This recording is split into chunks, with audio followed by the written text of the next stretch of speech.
Umas peças caras dessa geladeira. Oi? Umas peças caras. Ixi.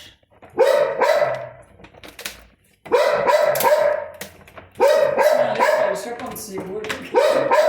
Ah, foi bom pô, mesmo, porque é muito caro. Você não gosta, é?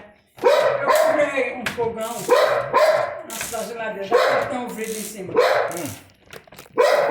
comprei esse fogão, gostei do fogão. Em casa, aí, eu usando. Um dia ele estava fazendo uma tapioca. Aí me deu Ela falou que explodiu, né? explodiu. Ela ficou tremendo, eu corri lá do quarto e foi no fogão. O pedaço maior que ficou foi desse tamanho. Aí o rapaz veio, tirou, trocou, pôs outro. Meu Deus.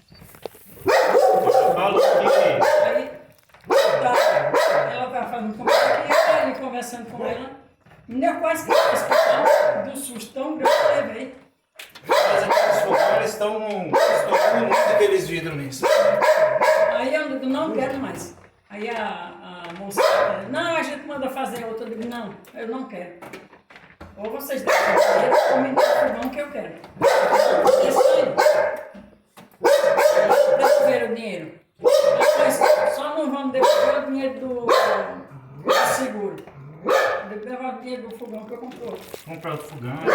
Esse tá mais barato. Então, Ainda fiquei 2 anos com aquele fogão. já pensou? É, nós compramos um também. Nunca deu problema não, sabe? Continental.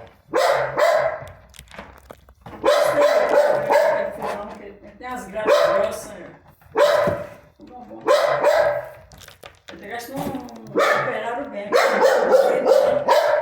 Aí, Um defeito de fabricação mesmo.